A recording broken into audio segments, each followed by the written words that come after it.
Welcome to Bitcoin Fixes This, where we explore the impact that Bitcoin will have in all aspects of society. Today's guest is Michael Caras, who is known as the Bitcoin Rabbi and the author of Bitcoin Money. We talk about education, how money plays a role, and how Bitcoin can help. Michael also tells us about the importance of moral education, how competition can make the quality of education better, and how public school is like keeping your Bitcoins on Coinbase. Shalom, Rabbi. How are you doing these days? Hey, Jimmy. Thanks so much for having me. I am doing great. So, where are you right now? So I am in upstate New York. That's where I reside.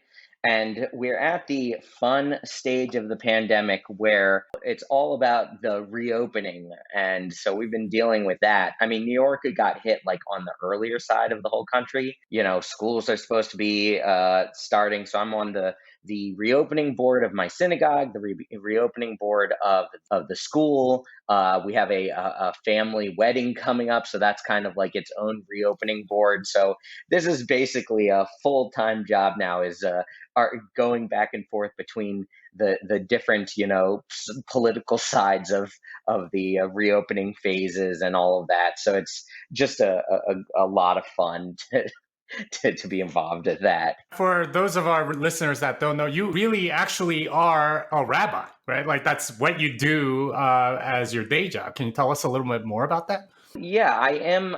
So I'm a trained rabbi. I lived and studied in Israel for about 4 years, where I studied and did my rabbinical degree with some post-rabbinical studies when I came back to America. I am what you say, not a pulpit rabbi, meaning I attend a synagogue where we have a senior rabbi who's, an elder rabbi who's in charge of things, but I do some of the help around like organizational things as far as the synagogue. And then I'm a day school teacher. So I teach Judaic, Bible, Jewish law, all of those things to elementary, middle, and sometimes high school students. You know, every year I teach at a small private Jewish day school. And so every year it's different, and every year different classes and stuff. I like to move around, and they like to move me around. So that's my day job is a rabbinic teacher, as well as I do some tech stuff on the side. My wife and I do web and graphic design. So I've got my hands in a lot of different fields. Well, that's all really interesting because of obviously your profession and everything. But how did you decide to go into education, and why this particular field of education, and how does that integrate with being a rabbi and so on? So a lot of rabbis are involved in education. You could say that is one of the primary positions that a rabbi actually has. I really didn't imagine myself in this field at all. Growing up, I was more interested in the idea of law, which was like studying and debate and that kind of thing. I liked to watch political debate. But when I was in rabbinical school, I found that I had a skill that I could help out my fellow classmates. And then when I was towards the end of the studies, I was given like a student teacher position where I was doing regularly giving classes to people.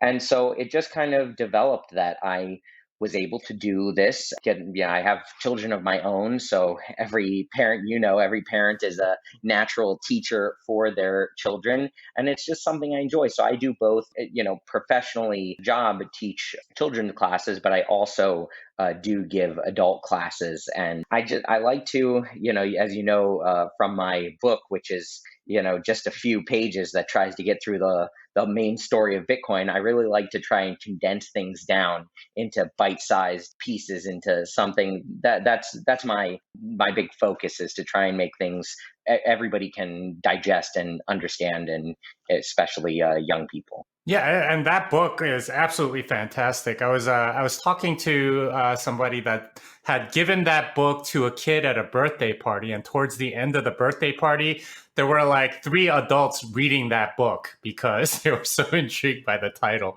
How did you get to writing that book? What inspired you to create it? I came out publicly as the Bitcoin Rabbi in 2018. It's been just almost 2 years exactly. Like it was fall of 2018. And I said, I'm a rabbi. I like to teach people about things. And I spend an inordinate amount of time studying and learning about Bitcoin. So I have to make this worthwhile, that I'm actually doing something productive with it, because I'm not a developer or coder. It's not my business, but like I wanted to do something useful. So I started off just with like tweets and writing short things and doing some video classes, like both for Bitcoin people and to any Jewish people that were interested in Bitcoin people that were interested in any kind of Torah bits, that Torah bytes that might be connected. And I ended up developing a class that's called Bitcoin and Judaism, and it's a like 45-minute, hour-long presentation that I've adjusted and gone through, which is heavily based on Saifedean's The Bitcoin Standard. It also has a lot of influence from Peter Schiff, believe it or not. I've read some of his work, and my just learning of economics over the years of Hayek and a lot of Milton Friedman. Those are my influences that I liked a lot. And so going through both from explaining Bitcoin to beginners as well as explaining where money, just there's a lot of Judaism is a very legalistic religion, which means that it's not just, some people know, like there's the 10 commandments, but we actually have 613, and they can cover every single basis of life, including business and monetary dealings and all kinds of judicial rulings and things like that. And so I go through all of the kind of monetary things that even Jewish people, learned people, might not be aware of. So anyways, I've got this whole long presentation, and I've got this, I've kind of condensed my year of studying Bitcoin, or year or two of studying Bitcoin, into this 45 presentation. And then I said, you know what, I can squeeze this even farther. And really, one of the main influences is this book by Peter Schiff, believe it or not, called How Economy Grows and Why It Collapses, or something like that. I always forget the title, but it's a picture book, and kind of goes through building an economy and savings and all of that. And he does it illustrated through fish, and it's really for adults, but it's cute, and uses simple language. And I said, we should do that for Bitcoin. I only got the books afterwards, but I realized there's a lot of similarities with the Tuttle Twins books. Have you seen those? Those are children's books that tell like libertarian classics in children's format. So I've got like all these ideas, and I just put it down. And honestly, it was like a spark of inspiration. I have to say, what actually got the book down into paper was just like one sitting of about 5 hours, just like hand to keyboard, and by the end of it, I had what was a really good rough draft. And then my wife is a professional graphic designer, and she basically took what was like a cute little blog post and transformed it into this piece of artwork that it is, with help of an artist. But so that was, and I just loved it. I didn't know that it was going to become such a big thing as it has, but it's taken me places. It's brought me to different Bitcoin conferences to meet people. Like I got to meet you last year when we were in New York together. So it's been amazing. And I've talked to people that tell me that they read it to their children, they read it to their grandparents, and so clearly has hit a mark there, where it doesn't explain every single detail and every aspect of Bitcoin. There's some things I specifically left out, because I think that one thing people do is they try and fill people with too much information, and they can lose out if you try and explain to people there's a blockchain, and there's these signatures which can validate a private key, pub key, and you start filling people with it, and they lose you. And so that was my main goal, is to get people to be able to understand Bitcoin in one sitting, start the book and just go start to finish, and then they have this pretty clear idea, at least of the economics of Bitcoin. And so that's what I'm glad that I feel like we accomplished that.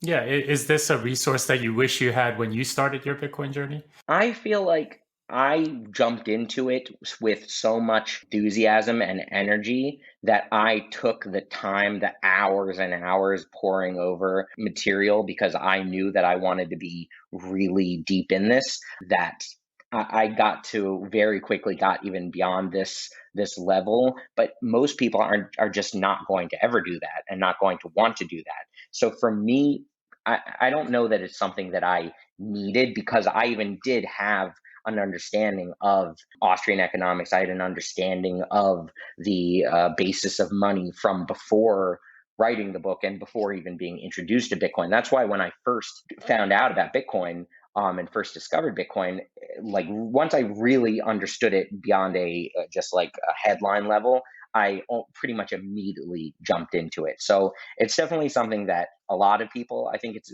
a good first introduction to Bitcoin. But for me, I had a lot of the basic economic ideas already. Hmm. And what was the spark that got you to explore Bitcoin at this deep level? What was the impetus? Well, Jimmy, the most important aspect of Bitcoin is the number go up. And so in 2017, as the number was going up, my older brother, who had some interest in Bitcoin earlier, actually, he had friends because he went to school at the Jerusalem Institute of Technology, and so he was surrounded by like developers and programmers and things in the early 2000 aughts.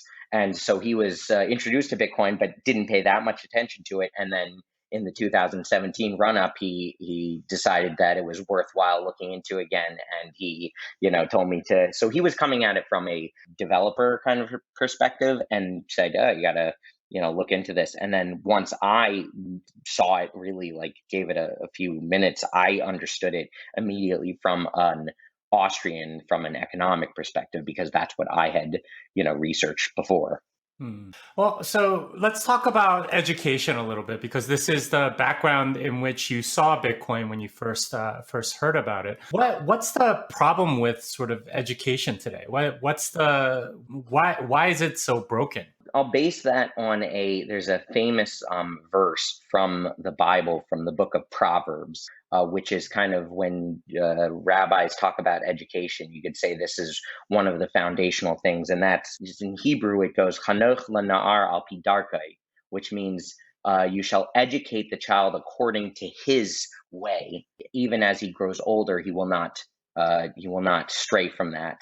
And so the emphasis there is that education, the primary determination of its success is whether or not it is catered to the student, whether it's according to his or her way. And so the comparison of Bitcoin and education in that, which is kind of an overarching theme, is the centralization versus decentralization, meaning that whether or not there are a lot of aspects of that. So whether or not the planning of the curriculums, of the schedule, of the testing, all of these things, are they coming from centralized uh, departments in Washington D.C. that are telling each student across the country how their day should be spent, even though it's a very diverse world, very diverse country, diverse communities, even diverse priorities amongst different families. And so the idea that we're told that there's this kind of one singular way of how to educate people, I think that is, it's the same thing, that there's one singular organization in Washington that decides, how the economy should be run, how what the interest rate should be, what the monetary supply should be. It's all of this kind of hubris that the more centralized power knows the best for individuals, instead of taking that to even state, local, but even community, and directly to families. So I think that's one of the major issues, is that it's a much more centralized as far as the planning of education than what it should be. But that's also related to the funding. And even though there are state and local fundings for education, public education, it really, in most cases, it never comes down to the individual getting to choose how they are, where their tax money is going, and what school is funded, and how they are. Like, very few other things are we given basically no choice in. Everybody gets to choose what kind of house they want to live in, what kind of car they want to drive, what kind of food they want to eat, even if they're on some kind of government subsidized program. All of those things, you still get some kind of choice in the matter. But when you're assigned a public school, I mean, unless you have quite a lot of money, and I send my children to a very small private school, which is very difficult to fund for all of the families, but it's such a priority for us. And it just seems when you compare it to everything else, I think that those, the centralized funding and centralized planning of schools really show like a problem of priority and a problem of central planning. Yeah, and you're obviously spending a lot of money sending your kids to sort of get the values and education that you want for them. How much of that would change if the education wasn't funded by the state? Yeah, that's a good point. Pierre Richard talks about not just if things weren't funded by the state, but another idea of if taxes were funded by Bitcoin, that, one of the things about everything, all of taxes coming from fiat money and just government spending coming from fiat is that we don't really value. We think money is kind of cheap and the government kind of treats it as cheap. They a billion here, a trillion there, like it's not really valued.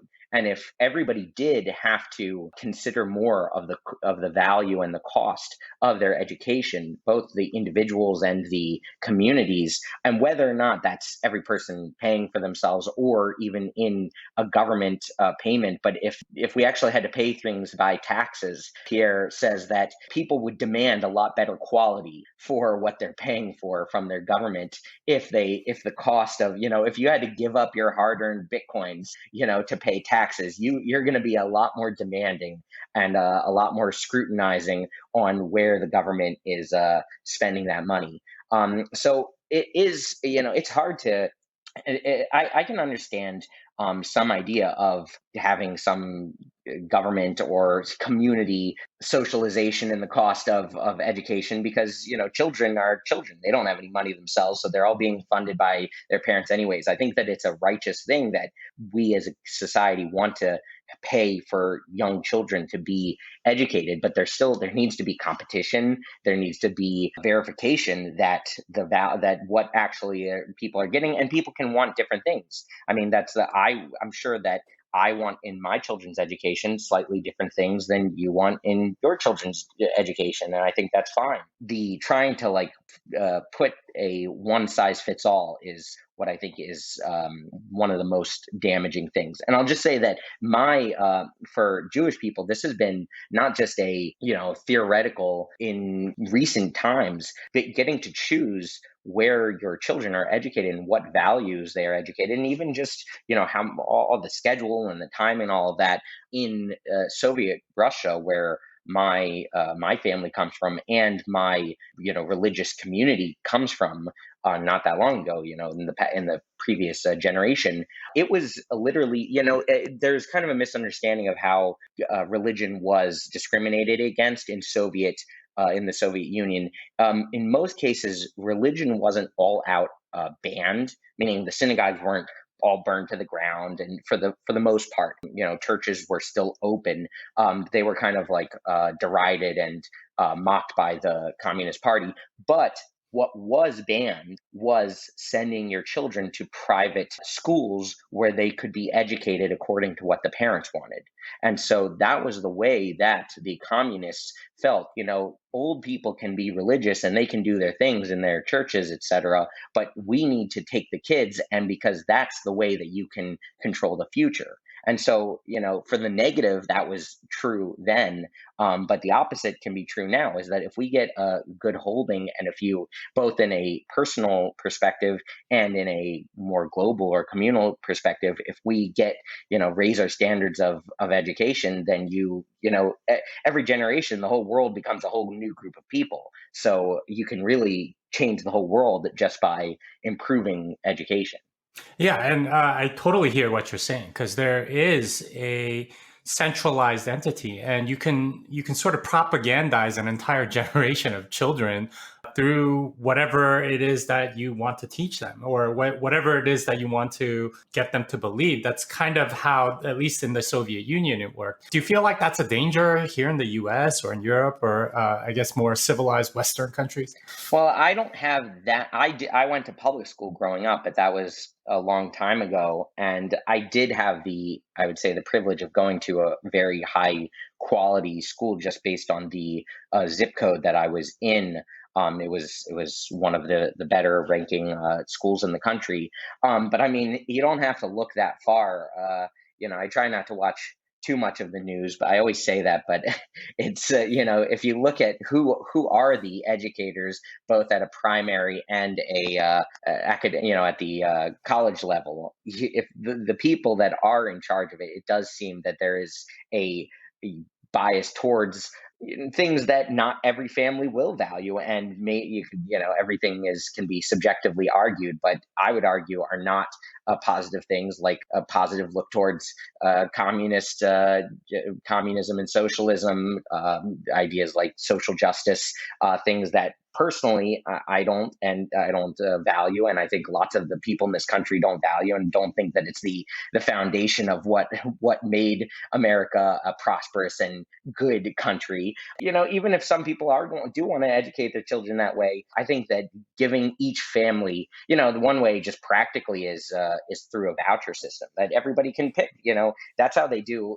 For compared to other systems like food stamps. You can argue, should there not be, or shouldn't there be? Should we have a totally, in Bitcoin they're anarcho-capitalists who don't think there should be anything. But even let's say, that there could be some kind of subsidy and paying for it, but at least when you get food stamps, you get to pick which foods you want to eat. Here, they just, they slam you in the school, and you don't even get to pick your teachers or anything about it. It's really unfortunate that is the system. There are some localities and some states that do try and do it different and have like charter schools and things, but it's still, I would say, the overwhelming majority of the country has a problem of a centralization of power of where each child goes to school. Yeah, it's interesting how you frame it as the student picking the teacher, because in a sense, that's the power that I always wished I had when I was in primary school. How would you implement that practically speaking? I guess there's a voucher system, but like, what would that look like for a parent? Because you do have a lot of these, underperforming schools in the ghetto and so on that they've tried very hard. They can't really get rid of the really bad schools in a sense. Yeah, well, it's a lot of it is because of entrenched politics.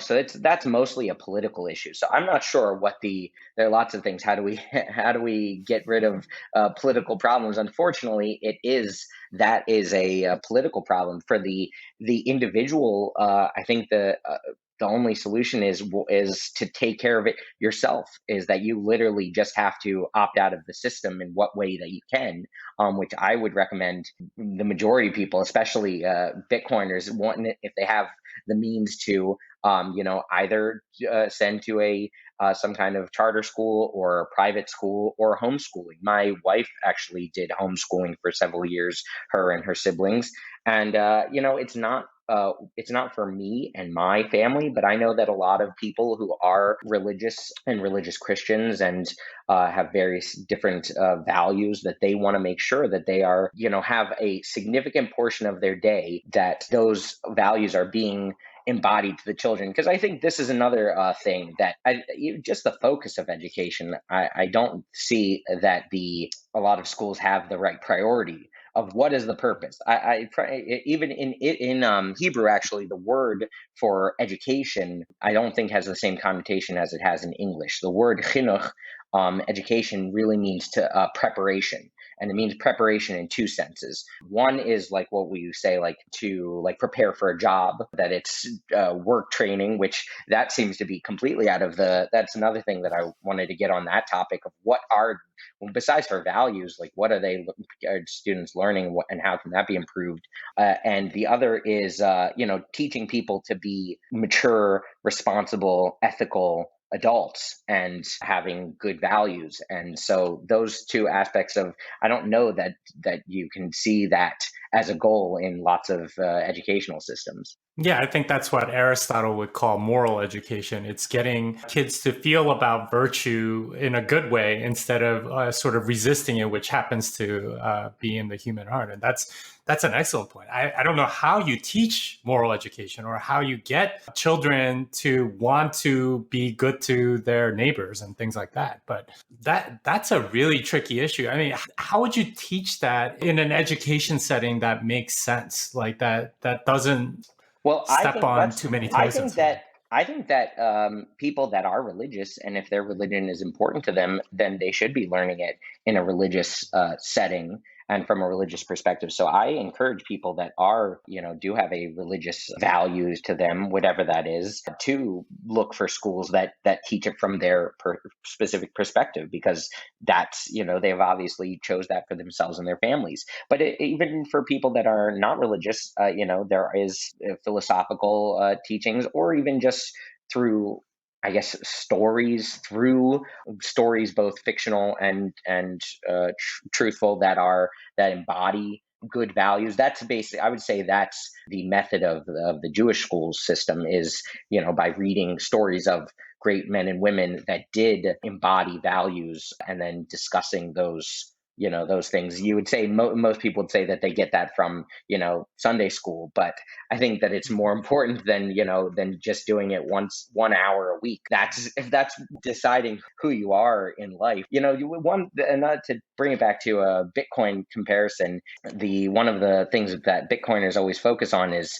a low time preference and a really long term thinking. And so at every stage of the educational process, you have to be thinking, how is this developing the child for the future of both being a good human being and being a capable human being. And I would say lots of things are very short sighted. Oh, we have to learn this math subject, and every child has to learn this math subject.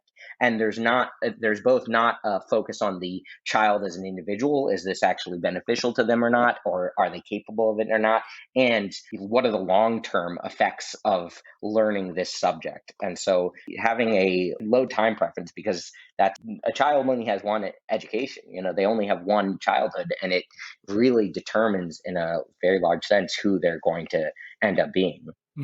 Yeah, it does seem like the education system seems to be churning out people for either very corporate roles that are kind of like cogs in a machine, and not really churning out people that can be creative and create things for the rest of us, right? And contribute to humanity, if you will. What do you think we can do to change the system so that they are actually contributing something rather than having a very high time preferencey, like consumerist mindset that they tend to have when they come out of school?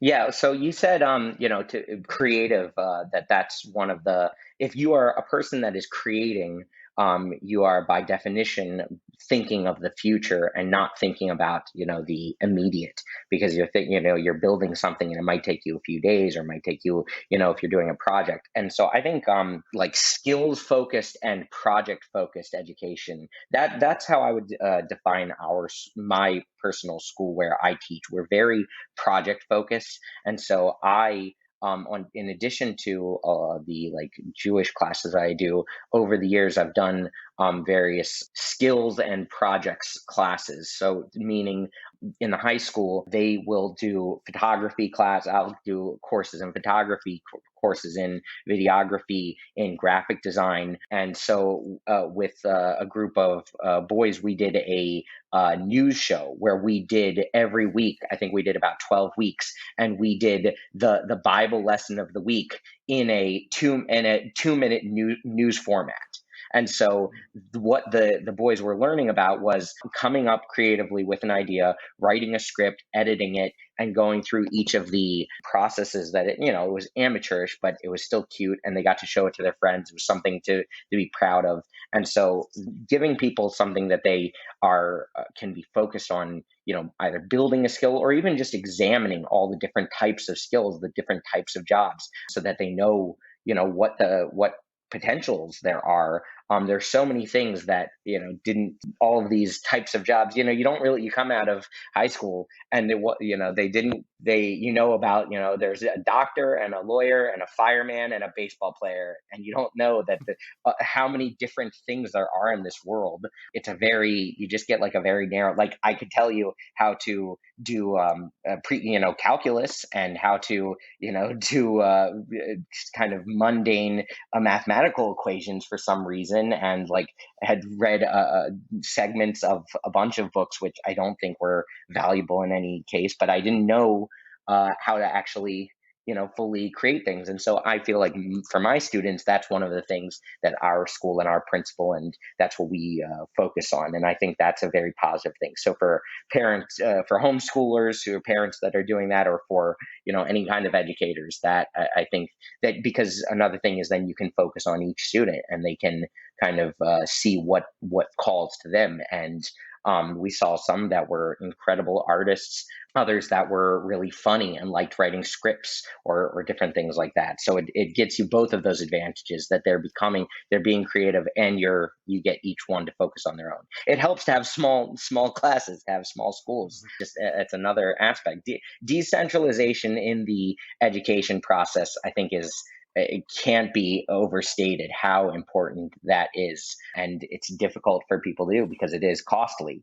As we know, decentralization is a extremely costly added effect, but it might be that education is one things that's worth it. Well, so speaking of that, how does Bitcoin's decentralization sort of affect education in general? And how does education sort of decentralize in that way? Is it just like sort of Bitcoiners choosing to do kind of like what you and I have done, and choosing more private schools and sort of opting out of the system? How do you see that playing out? So I think Bitcoin shows how, I don't know how, using Bitcoin in education, but I think that it shows kind of a system. One is the internet focused, that the internet is the tool of decentralization. And we're seeing that now in this time of, Zoom education, that there's that's another thing that students need to learn, is how to self-edge. Because, as a programmer, how does a programmer work? You start writing some code, it doesn't work, and then you Google and you find out why it doesn't work, and that's the a big process of education. And myself, I mean, my schooling was solely from a rabbinical studies. I went to university, but I now do professional web design, and my wife does professional graphic design, and that was also never her field. And so all of this, there's so many things that can be self-taught, that you don't need to rely on, some centralized mandate of, this is where you go to school and this is where you get your source of truth from, and knowledge from. But Bitcoin kind of shows us that you can, get a distributed source of knowledge. And so that's what I mean. It's better than ever. So I think that there's a lot to be optimistic about, if people actually take the opportunities of, looking for distributed methods of education. And that might be one of the silver linings of, this whole pandemic shutdown thing, is that people are looking at alternatives. They're looking to modernize their systems. Hopefully, that's another problem with a bunch of bureaucracies and schools and teachers, that it's hard to learn new things and modernize, to update your systems and your communications. And so people are being forced to do that. And students and parents are realizing, hey, I can find all these classes and all of this material easier than ever, and maybe, for a fraction of the price, or for free. Yeah, it's interesting because if I'm trying to think of what I would want to impart in my children, it's exactly kind of what you've already outlined, which is a moral education, right? Having a good moral compass so that they aren't, scamming people later on, and the ability to learn for themselves, like being able to go on YouTube and watch a tutorial and be able to do it, that sort of thing. And that seems to be very far from what the current education system is like. Yeah, the current education system tells you, don't look on what Wikipedia for information. It's not properly sourced. Whatever. At least that's what they said when I was in high school. But maybe things have changed now. I'm not sure. But there are a lot of things that are missing from that, and most primarily, one of the important things is economics. That's another thing that Bitcoin can teach people, or at least introduce to people.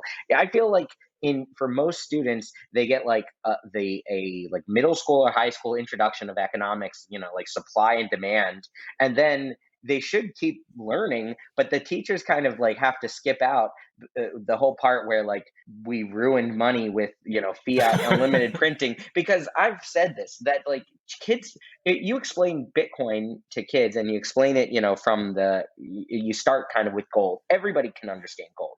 Every single person, I think it's ingrained. It's actually built into, that gold is mentioned, in the second chapter, almost at the very beginning of the Bible, at Genesis. It's right there in the beginning. So I think there's something ingrained into the DNA of, the value of gold. But people understand that, and then by extension, kids that are born in a digital age, what I call, kids especially that are born after January 3rd, 2009, with the Genesis block, they're Bitcoin kids. They're the Bitcoin generation. And they are digital native, and they are going to be Bitcoin native. And so I don't think that it's a difficult thing for them to go from, okay, I understand what value is, I understand what money is, and I can understand what Bitcoin is, and they'll understand economics from that perspective. But if you try and give them Keynesian and modern monetary theory. I just listened to Peter McCormack, Modern Monetary Theory. You really have to run loops around to make that make any kind of sense. So I think there's a reason why they don't go into that and teach that to kids. But of macroeconomics, but also people need to learn how to just their own personal economics, which is another thing that seems to be completely lacking from the majority. I mean, there might be some great schools out there and great teachers out there that focus on it, but the fact that so many kids today don't know how to save, don't know how to invest, don't know, about interest rates, don't know about anything, it almost makes you wonder if there's, not a conspiracist, but like, is there a reason why? Like, why? I haven't heard any argument for why it's not crucially important that kids be learning, basics of monetary knowledge. Well, how much of that do you think is the centralized system? And that whole system is kind of funded by fiat money. So can they really teach, say, Austrian economics and that kind of system that would like sort of undermine the entire funding platform? Yeah, I don't know. Like I said, I don't know. I've always been subscribed to the philosophy of never attribute to malice what you can to what is it, to Incompetence. incompetence, exactly. So I don't know if there's some kind of a grand plan of it, or if it might just have some kind of historical basis of that's of our system is this, the traditional. It just seems that the classroom image, you see classrooms today and they look very much like classrooms from the 1800s, and it just seems like the whole system that's built is like archaic in a way, and so it's missing some things that seem obvious to us, but they've just been built into it for so long. And people that are in those fields, they can't see it some other way. So I'm sure it's just an oversight. At least I haven't heard strong arguments of why the reading, writing, and arithmetic system that we have today, which is the same as it was 100 something years ago, is the absolute be all. I mean, it's not traditionally what the Jewish traditional education system is, which is a lot older, but and I'm sure there are other systems, but this is what we have in America, at least in the public school setting. Yeah, and I would sort of describe that as like an educational industrial complex or something like that. But there is Yeah. sort of like that momentum to it, like you were saying, right? Like what they've been doing for like 100 years, they continue to do, not because it's necessarily the best or the most efficient, but just because there's a momentum, right? Like that's the way they've been doing it, and they don't want to stop it because that's how they don't want to really change or something. Yeah, that seems like it is what my personal experience of it. And like I said, I haven't been in a public school setting as a student in over a decade or more than that. But so maybe things have been changing, or maybe individual parents and teachers and community schools have figured out how to do it. Like I said, in my little small school, we have like about 100 students. We do things our own way. So maybe there are people that are, but that wasn't my experience, at least. And that's not the kind of experience that I would want to put my children through. How do you think this educational system changes after this pandemic? Because clearly there's a lot of uncertainty about which schools are going to open and so on. Yeah, that's a huge question. I don't know how this thing. I don't know how and when it ends. Like I said, I hope that this is a wake up call for parents that it may and both at the at the primary level and for the higher education level, that maybe they don't need to be spending tons of money, and that there are better alternatives that are can be done at home. Maybe the data doesn't need to be so long. I mean, it's pretty obvious that the school schedule is built around more of a daycare system, meaning that we need to keep people occupied so that their parents can go to work. I don't know if they're going to want to change it, but hopefully, as some individuals can see and take this opportunity, to learn an instrument online. And my brother did a interesting thing. Besides for you can get a lot of apps and videos for learning piano. He just for his children hired a person who I think just does it on YouTube. I maybe found him some other way, and uploads classes and does classes online with my niece and nephew to teach them their instruments. And so I hope that that's the positive that comes out of it. I'm not sure if schools are going to get the lesson, or if ours is going to be open. Thank God for that. In New York, I'm pretty sure most of the schools are, especially my personal school, because we do have a smaller class size, and we have the just practically we have the space for it. I think it's very important for kids to be in with other kids and be socially interacting, whether or not, if some people can homeschool and they can also make that. But I don't think that it was a healthy thing. Hindsight is 2020. If we could redo the past, the verdict is still open on the shutdowns or not or whatever.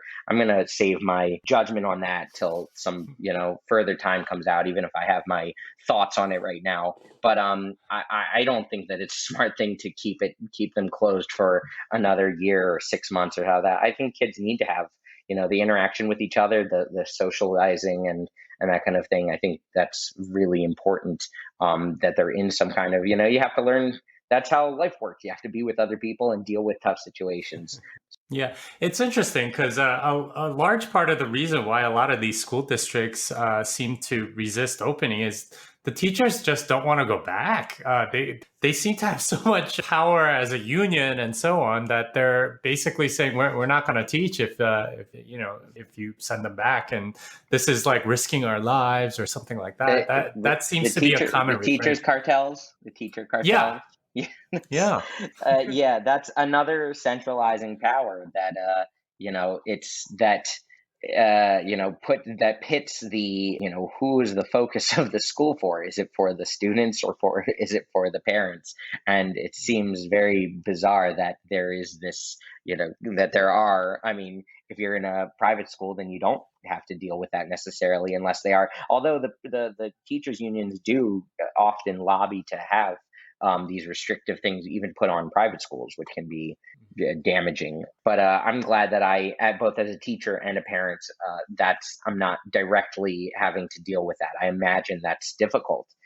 Political, that's the thing with all things, with all these political problems. The best thing that you can do, and what Bitcoin also teaches, is it's very hard to run for libertarian and try and win and try and give votes to this. The easiest thing to do is just opt out in a peaceful alternative system, and just say, I'm not playing your game anymore. It's not fair. It's rigged against us. Here, I've got this alternative. And because of the same thing, which allows Bitcoin, an internet which is relatively decentralized and open and free, individuals making choices, those same values that give us Bitcoin, and technology in general give us Bitcoin, can allow people to opt out of that system and into the system that allows them to focus on the values and the education and the creativity and all of those things that we talked about for their own family. Yeah, I've always wondered like why the education system is just sort of continuing on the path that it is. Because in a sense,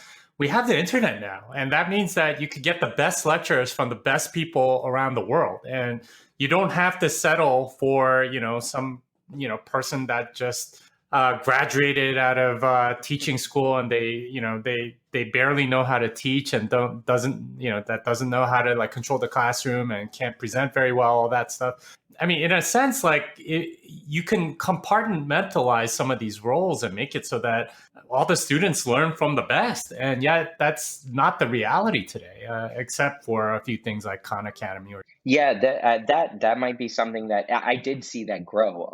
There have been the Jewish schools during this shutdown. They have been kind of joining together, and instead of every single teacher from every school teaching their class, I mean, there's been a lot of that. I was teaching, and I was doing Zoom classes with me and my 10 students, and doing some of that. But there have been also one teacher, especially at the very beginning, when nobody, like in March, when like no one had this planned out yet, and like some of the older teachers didn't even know how to do a Zoom or how to do any of this stuff. They were still trying to, and they were trying to make the schedule and everything. So at the very beginning, there were schools that were online, because there are some rabbis and Jewish people that live in like far flung places where where they're the only, like, let's say they're a rabbi and they provide the kosher food for a certain area, but there's not a community around them. So there's no actual school there. So they attend an online school. There are multiple of these that you can sign up for, that are just every single student is remote and lives in some place where there's not a big enough Jewish community to have a Jewish private school. And so these people in these schools were kind of opening up and making themselves available. So you would have, one teacher and students from. Now the problem with that is that you can't have the interactive, focused, one-on-one attention. But for some things you don't necessarily need that. So for some things you do need the one-on-one attention, and especially if a student is falling behind or something, or has some kind of learning deficit or something, and they need extra attention. So then, great, have teachers be in person. That's a good thing.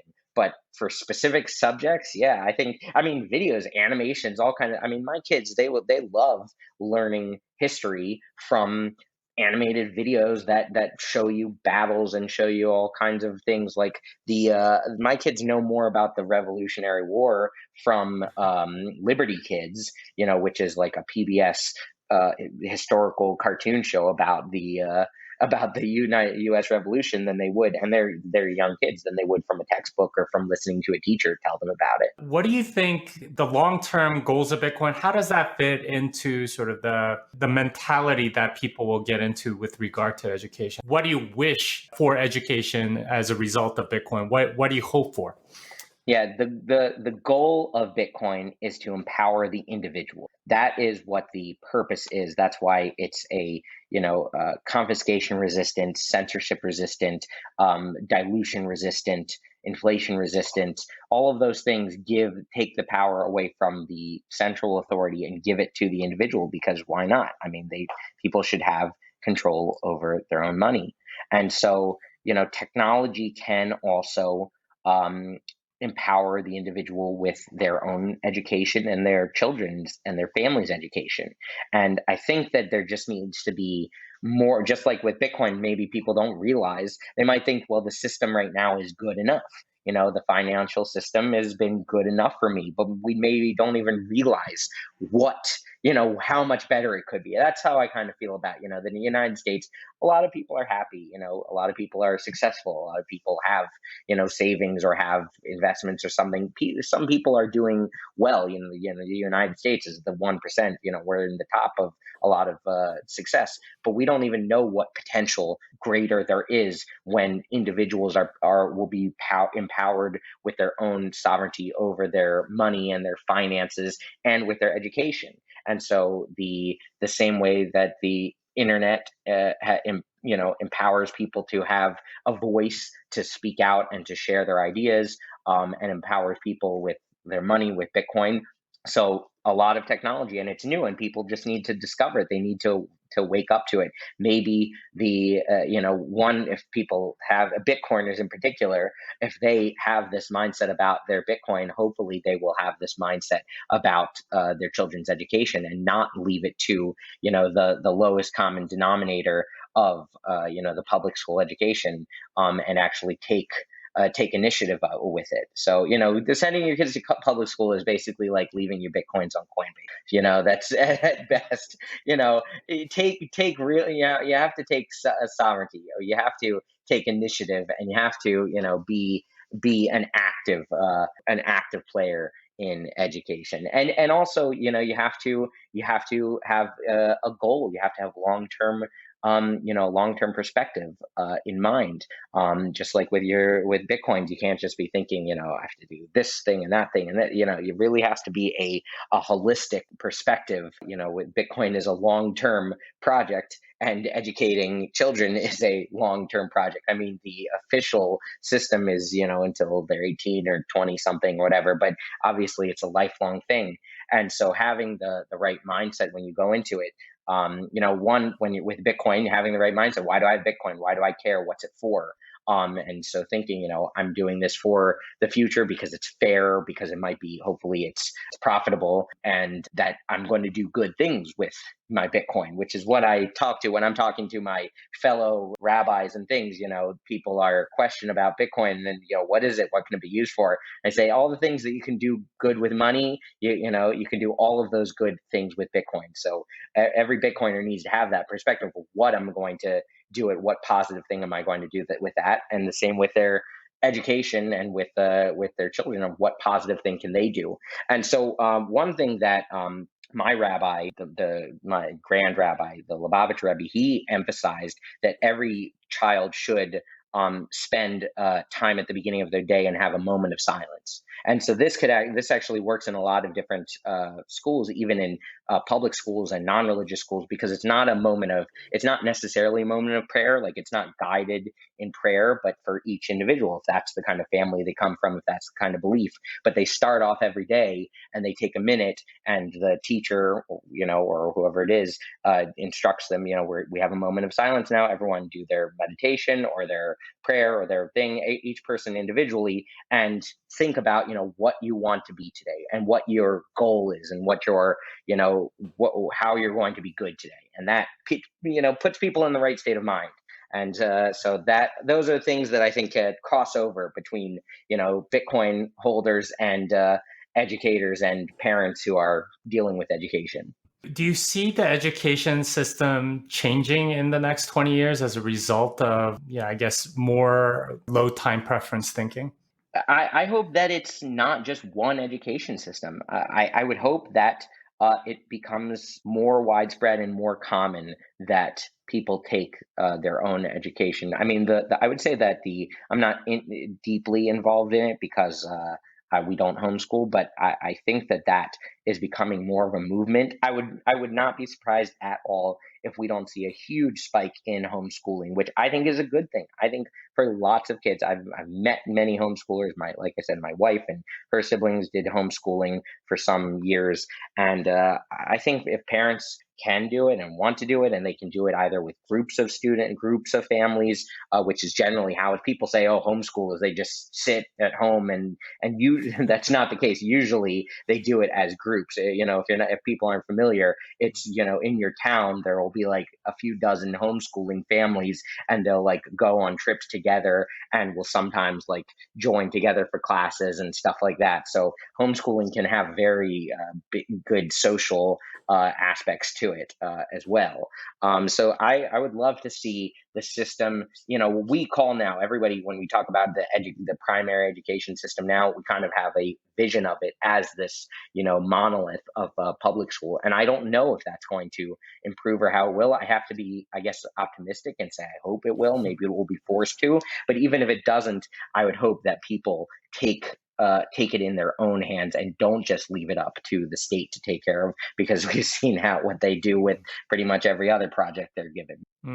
Well, do you think the state will lose some of its power because of Bitcoin, right? In terms of being able to fund a giant thing like education?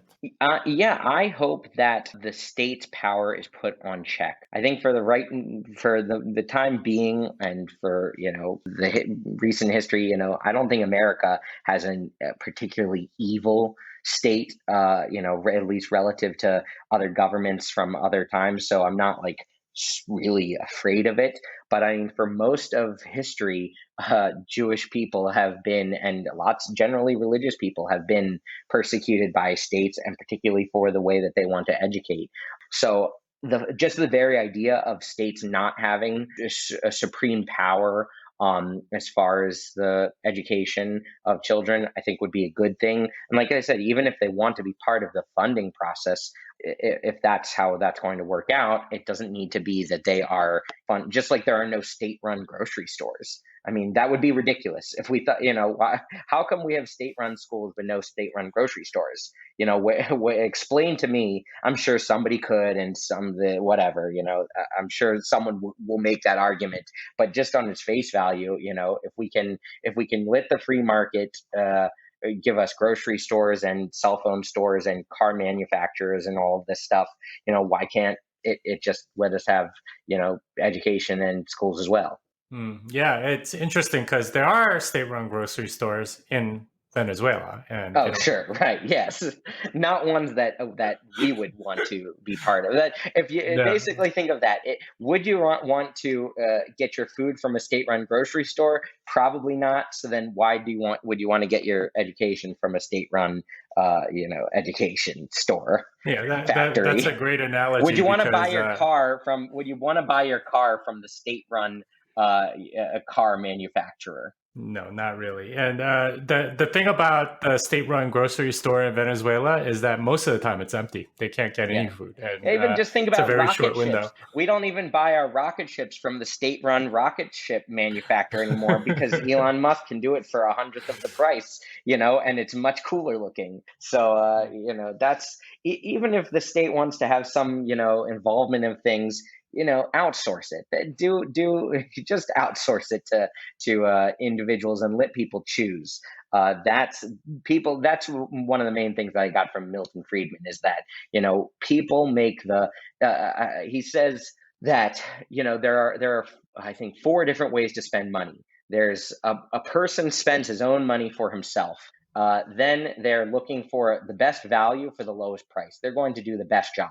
Then you're spending somebody else's money on yourself. Then you want the best value, but you don't care about the price. Then there's you spend your money on for somebody else. You want the best price, but not the best value. And the worst is when you're spending someone else's money on someone else. You don't really care that much about value, and you don't care that much about price. And that's what the government does every single time it spends and pays on for a program.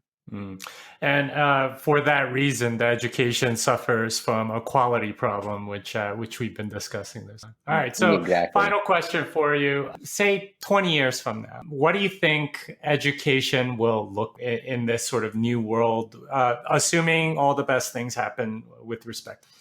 I'm terrible at making predictions. I don't know. It's hard That's to, I okay. mean, it's hard to, I imagine that it's going to be a lot of people, have that younger and younger, I think, and this might be good or bad. I don't know, but I think younger and younger, everyone's going to have their own, phone tablet. Everyone's going to have their personal communication device, and that's going to be their window to all, just like it, I mean, similar to now. That's for me, the phone and the tablet have become more and more involved with my life, both from as a business and personally, and I see that growing as it can do more and more things.